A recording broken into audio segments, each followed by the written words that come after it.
வீரன் சுந்தரலிங்கம். இவரது வாழ்க்கை வரலாறு.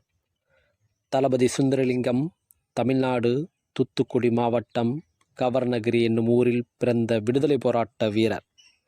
இவர் வீரபாண்டிய கட்டபொம்மன் படையில் வீரராக சேர்ந்து பின்னாளில் துணைத் தளபதியாகவும் மாறினார். கும்பினிக்கு ஆங்கிலேயர்களுக்கு எதிராக நடந்த போரில் வெள்ளையன், கந்தன் பகடை, முத்தன் பகடை, கட்டண கருப்பணன் போன்றவர்களுடன் பங்கு பெற்று இறந்தவர். தமிழக அரசு இவர் பிறந்த ஊரில் நினைவு சின்னமும் அழகு வளையமும் எடுத்துள்ளது.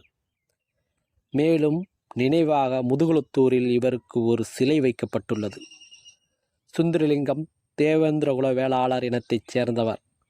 1997 இவரது நினைவாக ஒரு போக்குவரத்து கழகத்துக்கு தமிழக அரசு பெயர் சூட்டியது.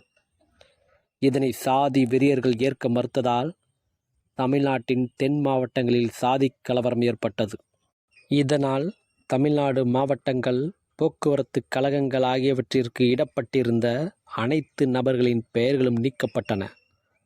பின்னர் அனைத்து மாவட்ட போக்குவரத்து கழகத்திற்கும் தமிழ்நாடு அரசு போக்குவரத்து கழகம் என பெயரிடப்பட்டது. தூத்துக்குடி மாவட்டம் பாஞ்சாலங்குறிச்சிற்கு அருகில் உள்ள ஒரு சிறிய கிராமம் கவர்னகிரி 1770ஆம் ஆண்டு ஏப்ரல் மாதம் 16ஆம் நாள் காலாடி என்ற கட்ட கருப்பணனுக்கும் முந்துருளி அம்மாளுக்கும் மகனாக பிறந்தவர்தான் சுந்தரலிங்கம். இவரது முழு பெயர் கட்ட கருப்பண்ணன் சுந்தரலிங்கம் என்பதாகும். தேவேந்திர குலத்தைச் சேர்ந்தவர். தனது ஊரில் உள்ள கண்மாயை பக்கத்து பாளையக்காரர்கள் மறித்து கட்டும் பொழுது ஏற்படும் சண்டையில் மிக திறமையாக போரிடுவதால் அம்முயற்சி தடுக்கப்படுகிறது. இப்போரை அறிந்த கட்டபொம்மன், அவரது வீரத்தை கேள்விப்பட்ட கட்டபொம்மன் தனது ஒற்றற்படைக்கு தளபதியாக்கினார். தனது வீரத்தாலும் மதிநுட்பத்தாலும் சீக்கிரமே கட்டபொம்மனின் அனைத்து படைகளுக்கும் தளபதியாக உயர்ந்தார் சுந்தரலிங்கம். சுந்தரலிங்கத்தின் பொறுப்பில்தான் கட்டபொம்மனின் தானிய கிடங்கும் வெடிமருந்து கிடங்கும் இருந்தன. கட்டபொம்மனுக்கு ஆங்கிலேயர்களுக்கு முட்டல், உரசல் உருவான போது வெள்ளையத்தேவனும் சுந்தரலிங்கமும் கட்டபொம்மனுக்கு பக்கப்பலமாக விளங்கினார். கட்டபொம்மனை பல நாட்கள் அலைக்கழிய வைத்து ராமநாதபுரம் அரண்மனையில் சாக்சன் துரை சந்தித்த போது சுந்தரலிங்கமும் உடனிருந்தார். அந்த சந்திப்பு பின்பு பெரும் சண்டையாக மாறிய போது தனது வாளால் பல வெள்ளை சிப்பாய்களை வீழ்த்தினார்.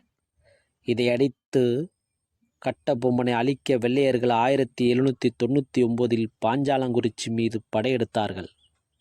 ஆங்கிலேய படை பாஞ்சாலங்குறிச்சிக்கு வெளியே கரிசல் காட்டில் முகாமிட்டிருந்தது.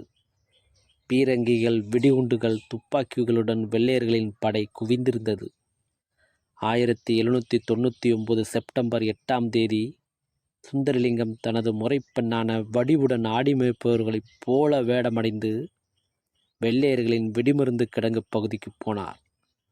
தீப்பந்தத்தை கொளுத்தியபடி சுந்தரலிங்கமும் வடிவும் வெடிமருந்து கிடங்கிற்குள் பாய்ந்தார்கள். பலத்த வெடிச்சத்தத்துடன் கிடங்கு தீப்பிடித்திருந்தது. சுந்தரலிங்கமும் வடிவும் இந்திய சுதந்திர போரின் முதல் தற்கொலைப்படை தாக்குதல் தொடுத்தவர்களானார். அவர்களது வீர மரணத்திற்கு அடுத்த நாள் நடைபெற்ற போரில் பாஞ்சாலங்குறிச்சி ஆங்கிலேயர் வசமானது. தளபதி சுந்தரலிங்கம் அவர்களின் நினைவாக பிப்ரவரி 23, 2014 அன்று தூத்துக்குடி மாவட்டம் கோவில்பட்டி எட்டயபுரம் சாலை சந்திப்பில் 7 அடி உயர வெண்கலச் சிலை ஒன்று அமைக்கப்பட்டுள்ளது.